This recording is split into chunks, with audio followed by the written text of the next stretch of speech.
নমস্কার, good evening. আমি ইলমাস সৈয়দ, আপনারা দেখছেন গ্রাউন্ড রিপোর্ট।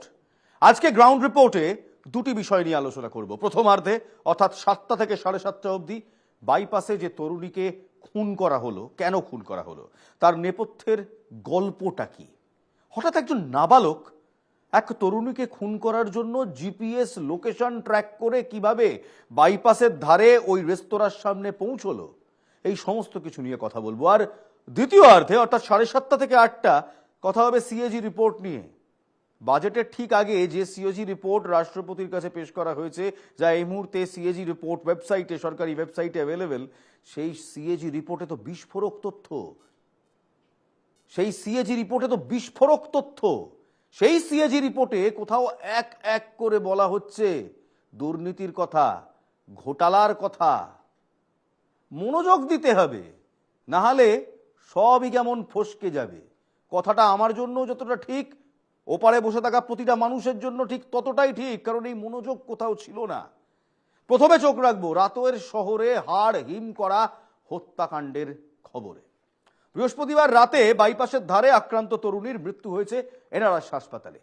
তার শরীরে একাধিক ছুরির কোপ বসানো হয়েছিল। এই ঘটনায় এক মহিলা সহ দুজনকে গ্রেফতারও করেছে পুলিশ। অভিযুক্ত নাবালককে আটক করা হয়েছে, জিজ্ঞাসাবাদ চলছে। পুলিশ বলছে মূলত পরকীয়ার প্রতিশোধ নিতেই এই হামলা।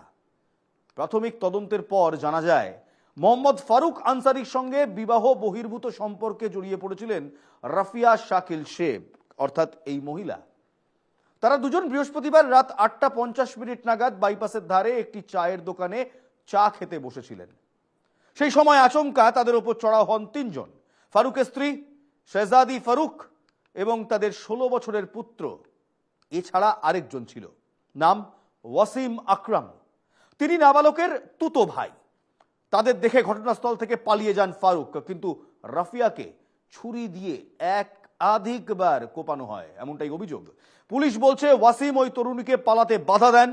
মূল আক্রমণ করে নাবালক, সঙ্গে ছিলেন তার মা। তরুণীর সেখান থেকে পালানোর চেষ্টা করেছিলেন, কিন্তু তাকে ধরে ফেললেন অভিযুক্তরা। পরে ঘটনাস্থলে পুলিশ পৌঁছয় এবং তিনজনকেই আটক করে, পরে গ্রেফতার করে। বাইপাসের ধারে এক রেস্তোরাঁর কর্মী এই গোটা ঘটনাটির সাক্ষী ছিলেন। খুনের মামলায় তিনি আই উইটনেস।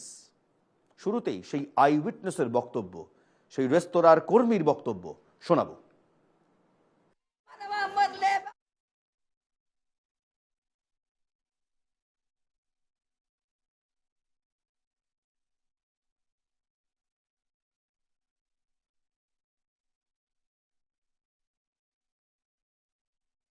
সাড়ে 8টা নাগাদ, মানে এমনি রাস যেমন থাকে অন্য দিনের মতো ভিড় ছিল।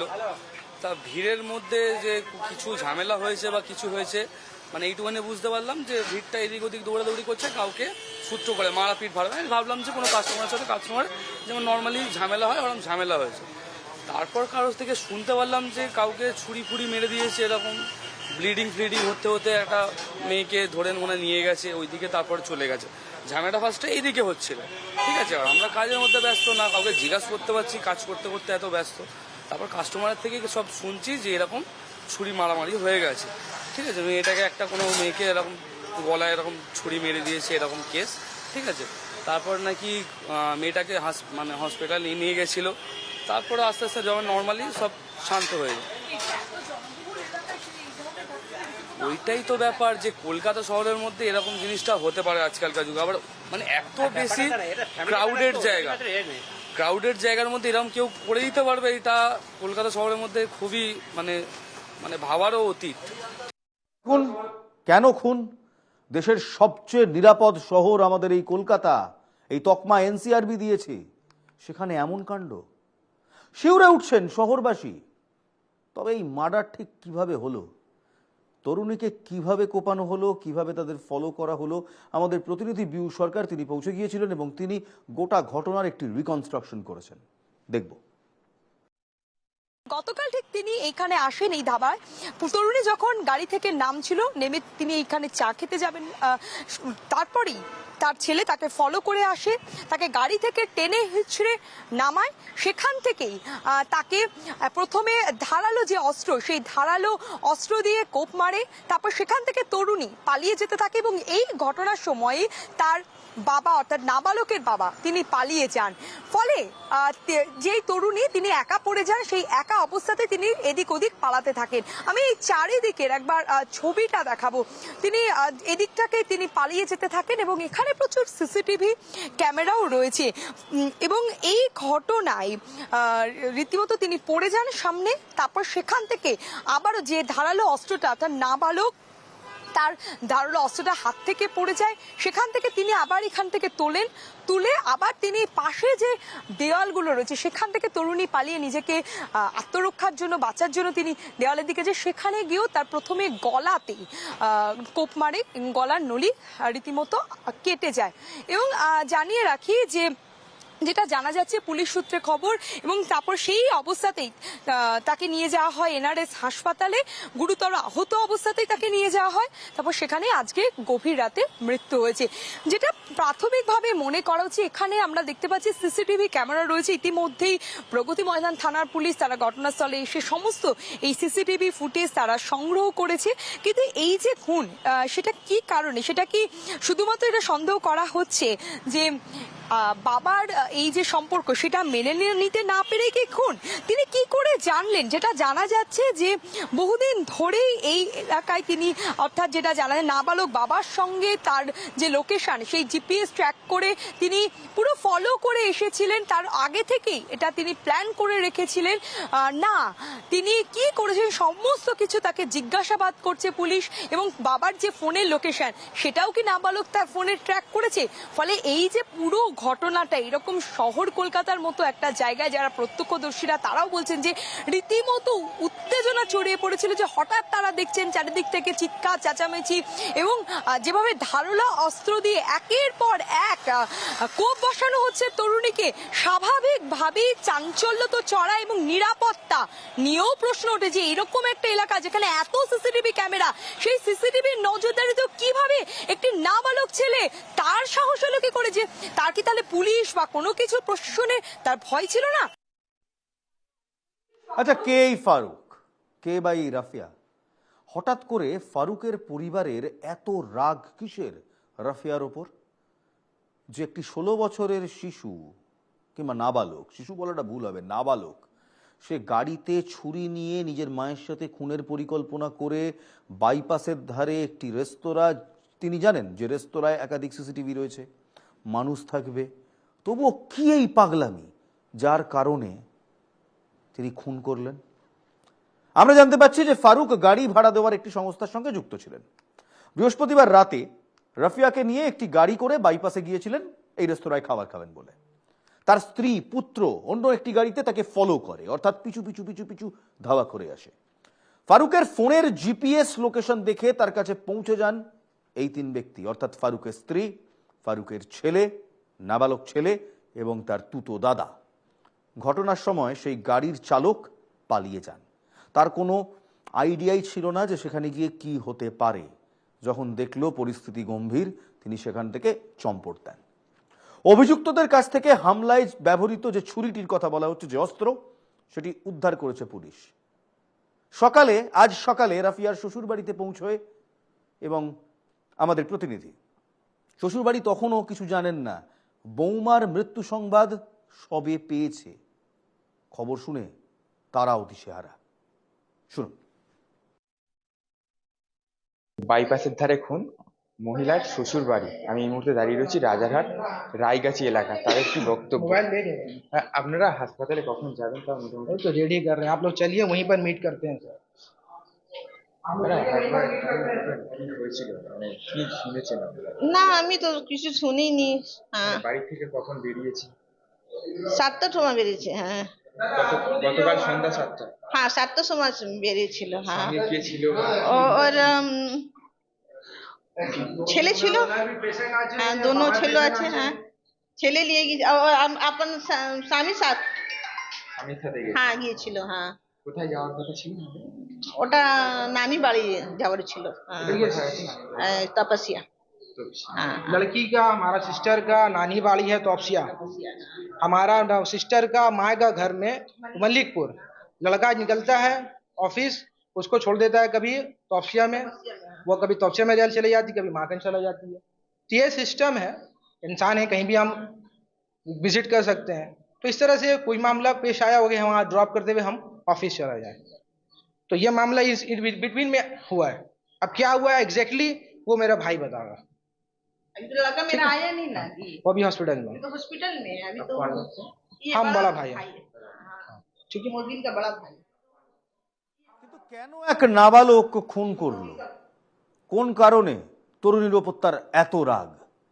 পুলিশ বলছে মোহাম্মদ ফারুক আনসারির সঙ্গে বিবাহ বহির্ভূত সম্পর্কে জড়িয়ে পড়েছিলেন রফিয়া শকিল শেখ। তাদের সম্পর্ক আন্দাজ করে ফেললে পরে পরিবার। ফারুকের স্ত্রী তার 16 বছরের পুত্র তার প্রেমিকাকে খুন করার পরিকল্পনা করেন। বাবার ওপর গোয়েন্দাগিরি শুরু করেন সেই নাবালক। তারই পরিণাম বৃহস্পতিবার রাতের এই হত্যাকাণ্ড।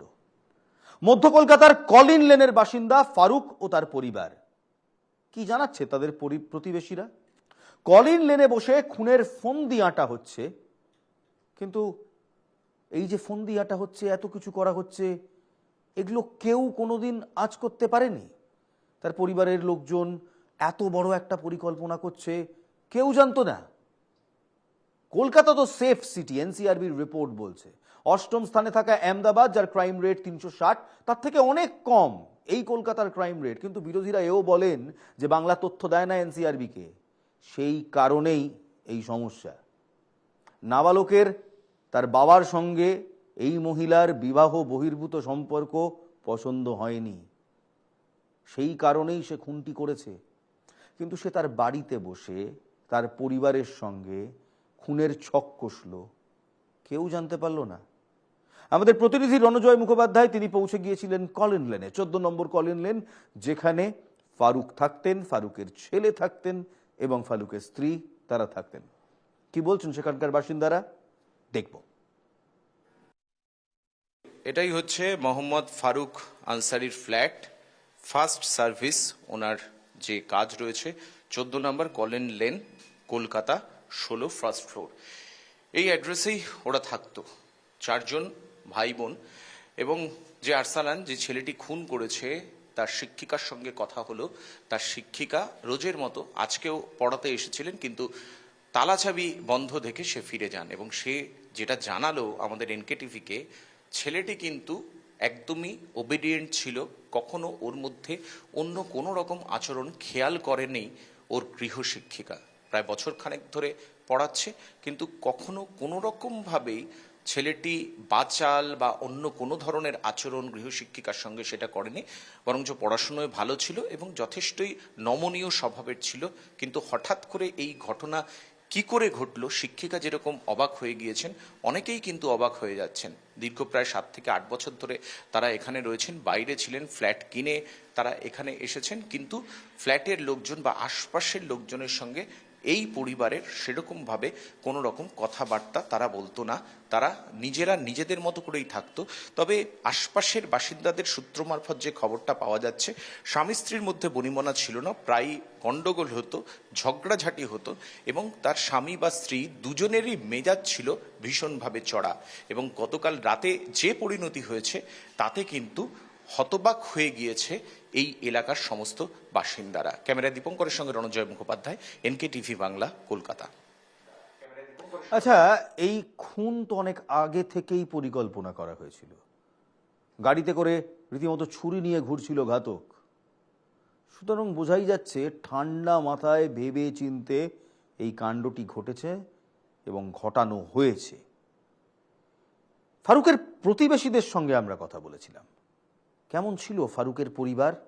চিরকাল রকচটা, অপরাধ প্রবণতা রয়েছিল তাদের মধ্যে। কোনোদিন আঁচ করতে পেরেছিলেন যে তাদের প্রতিবেশীরা এভাবে কোল্ড ব্লাডেড কিলিং করতে পারেন? কি বলছে তাদের প্রতিবেশীরা, শুনবো। এখানে যখন বিল্ডিংটা তৈরি হয়েছে সেই সময় থেকে পারমোটার থেকে কিনে ওই সময় থেকে থাকছে এখানে। মানে কত বছর হবে? ওই 2016-তে কিনেছিল, আজকে 2025 9 বছর হচ্ছে, 9-10 বছর হচ্ছে। এরা কোথায় থেকে এসছে? এরা আগে তালতলা লেনে থাকতো, তালতলা লেন থেকে আবার এখানে মানে শিফট করেছে। এদের অনেকে ওই ফার্স্ট সার্ভিস বলে মানে ওদের কারের মানে ট্রাভেলিং এর ব্যবসা আছে। একটা মেয়ে, একটা মানে স্বামী আছে, একটা বউ আছে, 3টে মেয়ে আর একটা ছেলে। আচ্ছা, 4জন সন্তান সন্ততি। হ্যাঁ, 4জন, 3 মেয়ে 1 ছেলে। 3 মেয়ে 1 ছেলে আর হাজব্যান্ড ওয়াইফ। তো ফ্ল্যাটে তো বন্ধ থাকতো, নিজে সবসময় কাজে থাকতো। ভিতরে কি হচ্ছে না হচ্ছে তো আমাদের না কিছু শুনিনি, আজ পর্যন্ত কিছু শুনিনি। আজকেই সকালে এইসব শুনছি আমি। ছেলেটিকে তো দেখেছেন, ছেলে তো ভালো ছেলে, মানে ছেলে খুব ভালো ছেলে। কারোর সঙ্গে কোনো জাস্তি কথাও বলতো না, স্কুলে যেত, স্কুল থেকে আবার আসতো, বাস এই মানে আর জিনিসপত্র কিনতে বাইরে যেত, আবার চলে এসে নিজের ফ্ল্যাটে বন্ধ হয়ে যেত। বুঝলেন? ওই ক্লাস 8-9-এ পড়তো, এরকমই। কিছু জানা নেই, এটা আমার জানা নেই। কোন স্কুলে পড়তো এটা জানা নেই আমার। মানে ছেলেটি ভালো ছিল? হ্যাঁ, ছেলে ভালো ছিল, মানে ওর যা মেজাজ ছিল সব ভালো ছিল ওর। হ্যাঁ, না কারোর সঙ্গে কোনো গন্ডগোল, আজ পর্যন্ত কোনো গন্ডগোল নেই ছেলের। ও তো বয়স কম, কত খুব কম বয়সের ছেলে। আমার শখ হয়ে গেছে, আমরাও মানে এটা শুনে আমরা শখ হয়ে গেলাম, এটা যে এটা হলো কি, ঘটনাটা হলো কি। এত ভালো ছেলে, কারোর সঙ্গে কোনোদিন গন্ডগোল করেনি, মেজাজ স্বভাব সব ভালো, ক্লাস 8-9-এ পড়ে, সে ছুরি নিয়ে বাবাকে ধাওয়া করে বাবার প্রেমিকাকে বারবার ধারালো অস্ত্র দিয়ে, ছুরি দিয়ে কুপিয়ে গেল যতক্ষণ না তার মৃত্যু হয়। রাফিয়া চেয়েছিলেন সেখান থেকে পালিয়ে যেতে, কিন্তু পালাতে দেয়নি তারা, ধরে রেখে শেষ করে দিয়েছিল। এই ছেলের যে গুডউইল সার্টিফিকেট কিংবা গুড ক্যারেক্টার সার্টিফিকেট আসছে, তার উপর ভরসা করবেন আপনি? আমি করব না। অপরাধ প্রবণতা না থাকলে এই নৃশংসতা করা যায় না। এই ছেলেটির শিক্ষিকার সঙ্গে আমরা কথা বলেছিলাম, জানতে চেয়েছিলাম স্বভাবে কেমন, পড়াশোনায় কেমন। একজন শিক্ষক কিংবা শিক্ষিকা তার ছাত্রকে খুব ভালোভাবে চিনতে পারে, বুঝতে পারে, তার মানসিকতা বুঝতে পারে। তার শিক্ষিকা কি বলছেন শুনবো। না দেখা না, আমি বলতে পড়াই, আমি ওনার বাচ্চাদের আমি পড়াই, টিউশন পড়াই। আচ্ছা, হ্যাঁ, বাচ্চাদের মানে ওনার তো 4জন। 4জন বাচ্চা, ওদের ওই উপরে যে 3জন বাচ্চা, ওদেরকে আমি টিউশন পড়াতে আসি। আচ্ছা, ওরা কারা এবং কোন ক্লাসে পড়ে? ওই তো বড়টা মানে ক্লাস 10 এবারে দেবে, আর তারপরের গুলো ওই ক্লাস 6 আর 8-এ আছে। আচ্ছা, 2 বছর করে অন্তর। হ্যাঁ। আচ্ছা আচ্ছা, মানে ওদের মানে কেমন ভাবে দেখেছেন? এতদিন কতদিন ধরে পড়াচ্ছেন আপনি? আমি এই জুলাই মাস আসলে 1 বছর হবে। কেমন দেখেছেন মানে ওদের ফ্যামিলি এতদিন ধরে? হ্যাঁ, ঠিকই আছে, কোনো অসুবিধা না পরিবারে? কোনো ঝামেলা? না সেরকম কিছু না। বা কোনো কিছু? না, কেন কিছু প্রবলেম হয়েছে? হ্যাঁ, প্রবলেম তো হয়েছে। কি বলতে? ছেলেটিকেও কি আপনি কি মানে ছেলেটিকেও পড়াতেন? হ্যাঁ হ্যাঁ হ্যাঁ, পড়াশোনা হ্যাঁ ঠিকঠাক, মানে ক্লাস 10। কোন ক্লাসে পড়তো? ক্লাস 10 এবারে বোর্ডস দেবে তো, এই তো ফেব্রুয়ারিতে। কোন স্কুলে পড়তো? ওই সেন্ট ম্যারিজ। ও কেমন পড়াশোনা? ভালো পড়াশোনা, ঠিক। এমনি বিহেভিয়ার, ব্যবহার? হ্যাঁ, বিহেভিয়ার সব ঠিক আছে। কোনো রকম মানে খুব কি রাগ ছিল বা এরকম কোনো ব্যাপার? না সেরকম, পড়াতে গিয়ে তো মানে স্টাডি করেছেন যদি? না না না না, কোনো রাগ বা সেরকম? না না, ও তো বাচ্চা, ও তো কোনো, আমি তো প্যারেন্টসের সাথে ওরকম সেরকম মিলজুল নেই। আমি তো বাচ্চাদের পড়াতে আসি, আমি পড়িয়ে চলে যাই, তো ওরকমই বাস বাচ্চাদের পড়াতে আসি। তাই বাচ্চারা তো নর্মাল যেরকম হয়, মানে ওরা পড়ে, ম্যাম করে, ব্যাস পড়িয়ে দিয়ে চলে যাই আমি। ওবিডিয়েন্ট ছিল? হ্যাঁ, ওবিডিয়েন্ট সব করে। কেমন ছিল? পড়াশোনা সবাই ভালো, ভালোই পড়াশোনা। মানে ওদের 4জনকেই আপনি পড়াতেন? না, ছোট একদম, ও তো 2 বছরের, ওকে তো পড়াই না, বাকি 3জনকে পড়াই। আর ছেলেটি পড়াশোনা ভালো ছিল? ভালো ভালো, হ্যাঁ। না, দিক দিয়ে তো আমি কিছু মনে হয়নি, সেরকম কিছুই না। আর এমনি ওর বাবা হয়তো ওরকম বিজনেস রিলেটেড এমনি হয় কথা বলছে, করছে, সেরকম অন্য রুমে, আমি তো আর ওইগুলো শুনছি না। এমনি হয়তো বিজনেসে কথা বলছে, ফোনে কথা বলছে, তখন এটা এটা। রিলেশন সেরকম কখনো মনে হয়েছে খারাপ? না না না, সেরকম কিছু মনে হয়নি। ময়নাতদন্ত কি আজকে হয়েছে নাকি ময়নাতদন্ত হয়নি? একটা প্রশ্নবোধক চিহ্ন ছিল, একটা আশঙ্কা ছিল যে আজকে ময়নাতদন্ত যখন হবে তখন হয়তো সমস্যা হতে পারে, ঝামেলা হতে পারে। মর্গের বাইরে আজ ছবিটা কেমন ছিল, সেখান থেকে কি আপডেট পাচ্ছি, ইন্দ্রনীল আমাদের সেই আপডেট দিচ্ছে, দেখুন। গতকাল রাত্রে মেট্রোপলিটন বাইপাস ধাবার সামনে এক তরুণীকে ছুরি দিয়ে আঘাত করা হয়, ধারালো অস্ত্রের কোপ দেওয়া হয় একাধিকবার। তারপরেই তাকে নিয়ে আসা হয় এনআরএস হাসপাতালে এবং সেখানে প্রথমে তাকে নিয়ে যাওয়া হয় এমার্জেন্সিতে এবং তারপরেই তাকে নিয়ে যাওয়া হয় ক্রিটিক্যাল কেয়ার ইউনিটে এবং সেখানে রাত্রি 2টোর সময় তিনি মারা যান এবং তারপরেই আজকে সকাল থেকে তার দেহ এই ময়না তদন্তের জন্য মর্গে রাখা হয়। যদিও যেটা হাসপাতাল সূত্রে জানা গিয়েছে যে অতিরিক্ত রক্তক্ষরণের জন্যই কিন্তু এমন ভাবে তার প্রাণ গেল এবং তার যে একটি অস্ত্রোপচারও কিন্তু করা হয়েছিল এবং তারপরেও তাকে বাঁচানো যায়নি, কারণ তার অতিরিক্ত রক্তক্ষরণ হতে শুরু করে এবং সেই রক্তক্ষরণ বন্ধ করা একবারেই সম্ভব হয়ে ওঠেনি। যদিও চিকিৎসকরা তাকে বাঁচানোর চেষ্টা করেছিলেন এবং যখন তাকে নিয়ে আসা হয়েছিল তখন তিনি নিজেই বলেছিলেন যে তার অক্সিজেন দরকার, অক্সিজেনের সমস্যা হচ্ছে এবং সেই মতো অক্সিজেনও কিন্তু তাকে দেওয়া হয়েছিল, এমনটাই কিন্তু হাসপাতাল সূত্রে জানানো হয়েছে। এবং শেষে রাত 2টোর সময় তিনি মারা যান এবং আজকে তার ময়না তদন্ত হওয়ার কথা ছিল, যদিও সেই ময়না তদন্ত আজকে হয়নি, কারণ যে ম্যাজিস্ট্রেট এবং তার সঙ্গে তার যে ডক্টর তিনি এসে উপস্থিত হতে পারেননি এবং সেই কারণের জন্য তার আজকে যে প্রক্রিয়া অর্থাৎ ময়না তদন্ত প্রক্রিয়া কিন্তু হয়নি। আগামীকাল হওয়ার সম্ভাবনা রয়েছে এই ময়না তদন্ত, এমনটাই কিন্তু হাসপাতাল সূত্রে জানা গিয়েছে। তবে অতিরিক্ত রক্তক্ষরণই যে তার কাছে প্রাণনাশের কারণ হলো এমনটাই কিন্তু হাসপাতাল সূত্রে জানানো হয়েছে। ক্যামেরায় জয়দীপ দাসের সঙ্গে ইন্দ্রনীল ঘোষের রিপোর্ট, এনকেটিভি বাংলা, কলকাতা। আসলে একটা টুইট দেখাই আপনাদের, এই টুইটটা আজকে সকাল থেকে ঘুরছে, এর প্রতিক্রিয়াও রয়েছে কুণাল ঘোষের, কিন্তু প্রথমে টুইটটা দেখাবো।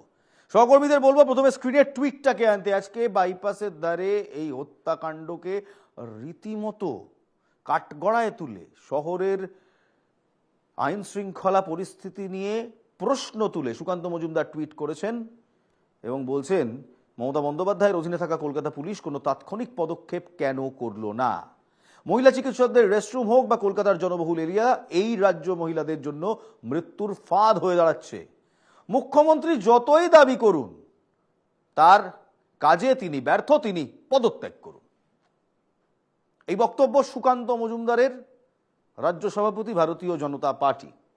সুকান্ত বাবু যখন এই টুইট করছেন, টুইট করে রাজনীতি উস্কে দিচ্ছেন, নিরাপদ শহর কলকাতায় কেন এত মহিলাদের ওপর আক্রমণ সেই নিয়ে প্রশ্ন তুলছেন, তখন পাল্টা আসরে নেমে পড়েছেন কুণাল ঘোষ এবং কুণাল ঘোষ বলছেন সবটাই রাজনীতি। কুণাল ঘোষের বক্তব্য শোনাবো। দেখুন, যে ঘটনাটা ঘটেছে অত্যন্ত দুর্ভাগ্যজনক, নিন্দনীয়, কিন্তু এটা কেন হয়েছে এর সঙ্গে সামগ্রিক আইন শৃঙ্খলার কোনো সম্পর্ক নেই। আইন শৃঙ্খলা যথেষ্ট ভালো। কেন্দ্রের সরকারের সমীক্ষায় বলছে কলকাতা শহর গোটা দেশের মধ্যে মহিলাদের জন্য সবথেকে নিরাপদ। এখানে কোনো ব্যক্তিগত সমীকরণ কাজ করেছে কিনা অথবা কোনো চক্রান্তমূলক সমীকরণ কাজ করেছে কিনা সেটা পুলিশ প্রশাসন দেখছে, এর সঙ্গে রাজনীতির কোনো সম্পর্ক নেই।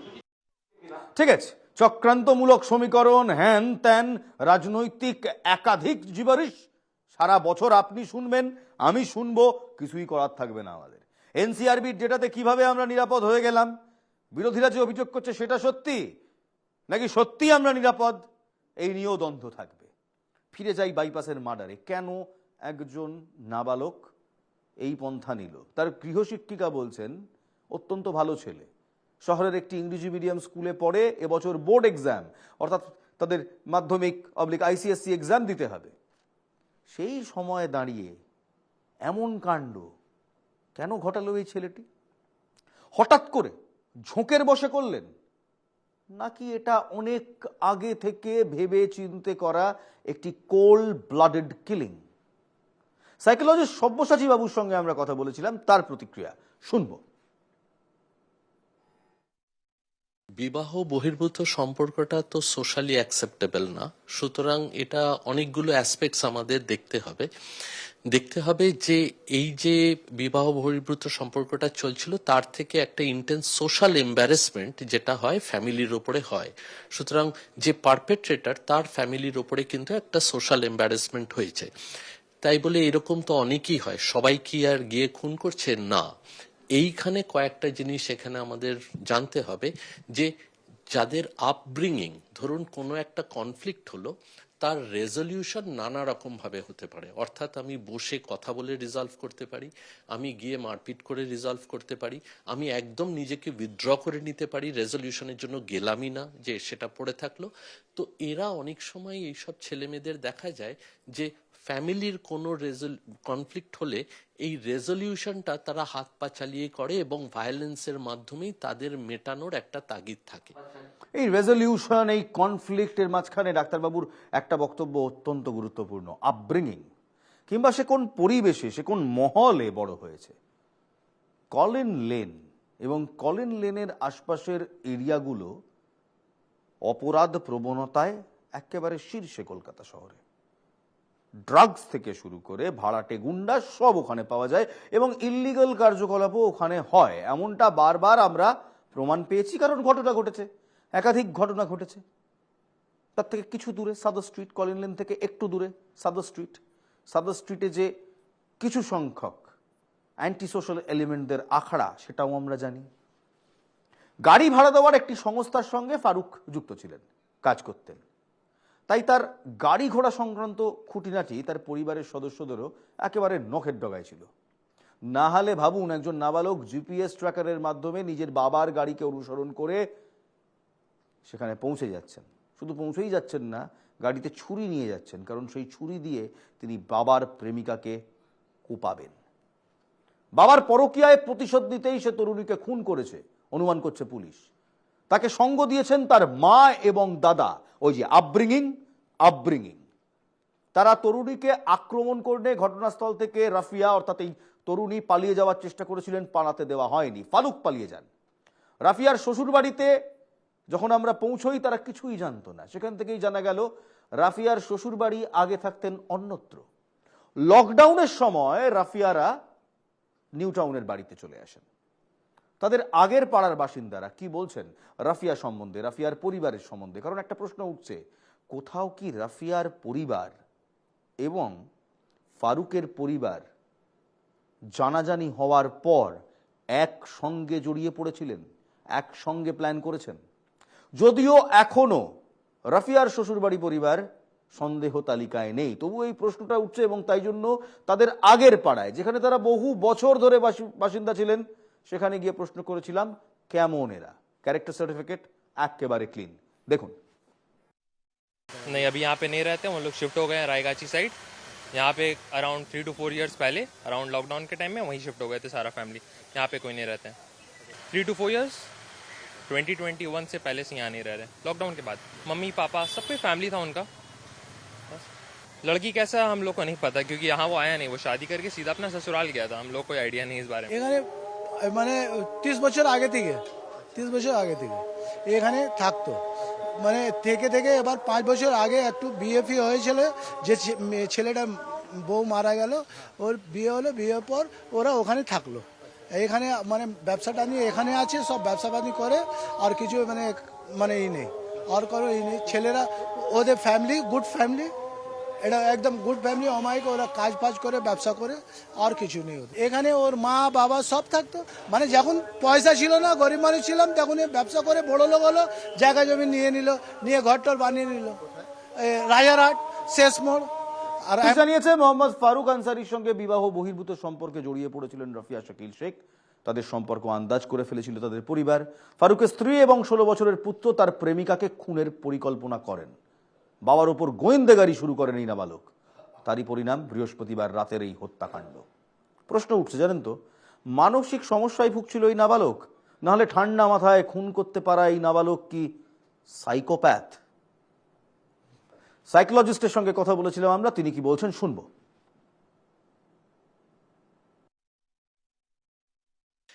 গাড়িতে ছুরি পাওয়া যাচ্ছে, ছুরি ক্যারি করছে, এখান থেকে সাইকোপ্যাথির কোনো বয়স থাকে না। অনেক ছোটবেলা থেকেই কিন্তু যারা ভায়োলেন্সে ইন্ডালজ করে তাদের অনেক ছোটবেলা থেকেই দেখা যায়, অনেকেরই, সবার বলছি না, দেখা যায় যে ক্লাসে তারা খুব ছটফটে থাকে, তাদের অনেক রকম বিহেভিয়ারাল ডিসঅর্ডার থাকে, তারা ক্লাসেও গন্ডগোল করে, ভায়োলেন্স করে, কোনো রকম, আবার বলছি, কনফ্লিক্টের রেজলিউশনের তাদের কাছে একমাত্র প্রশিক্ষণ হচ্ছে থ্রু ভায়োলেন্স। সুতরাং ছোট বয়স থেকেই এদের ব্রেনগুলো এইভাবে সোশ্যালি তৈরি হয় এবং অর্গ্যানিক অর্থাৎ ব্রেনের স্ট্রাকচারটাও কিন্তু সাইকোপ্যাথসদের কিছুটা ডিফারেন্ট হয়। সুতরাং সোশ্যাল বলুন, সাইকোলজিক্যাল আপব্রিঙ্গিং বলুন, তার সঙ্গে বায়োলজিক্যাল অর্থাৎ ব্রেনের যে ম্যাটার এবং ব্রেনের যে ওয়্যারিং, সেখানেও ডিফারেন্সিয়েশন আমরা দেখতে পাই। সুতরাং এটা ছোট বড়র ব্যাপার না, ধীরে ধীরে ধীরে ধীরে ছোট থেকেই তার টেল সাইন্সগুলো দেখা যায় এবং পরবর্তীকালে ইউজুয়ালি মার্ডার, রেপ এবং নানা রকম সিভিয়ার ভায়োলেন্ট রিয়াকশনস দিয়ে এগুলো এন্ড হয়। তিরিক্ষি মেজাজের মা বাবা, ছোটবেলা থেকেই কোথাও আপব্রিঙ্গিং এ গলদ ছিল। এবং শুধু তাই নয়, এই হত্যাকাণ্ডে সেই নাবালককে রীতিমতো সায় দিয়েছিলেন, সাহায্য করেছিলেন তারই পরিবারের, তার নিজের মা। ভাবতে পারছেন কতটা নৃশংসতার সঙ্গে এই মহিলাকে কুপিয়ে খুন করা হয়। আর আরেকটি প্রশ্ন রয়েছে সেই প্রেমিকের, যে নিজের প্রেমিকাকে নিজের চোখের সামনে খুন হতে দেখেও বাঁচাতে গেল না, উল্টে পালিয়ে গেল। এই হত্যাকাণ্ডের জট খুলে গেছে এবং সামনে এসছে সমাজের এক ভয়াবহ চিত্র। এক নাবালক তার বাবার প্রেমিকাকে যেভাবে কুপিয়ে খুন করলো, কোথাও সেটা আমাদের সমাজের, আমাদের সোসাইটির একটা প্রতিচ্ছবি, একটা আয়না মাত্র। এই আয়না বদলাতে হবে রাজনৈতিকভাবে, সামাজিকভাবে, সচেতনভাবে। ছোট্ট বিরতির ওপারে থাকছে সিএজি রিপোর্ট পেশ এবং সেই রিপোর্টে ভুরি ভুরি ঘোটালা। Take a break.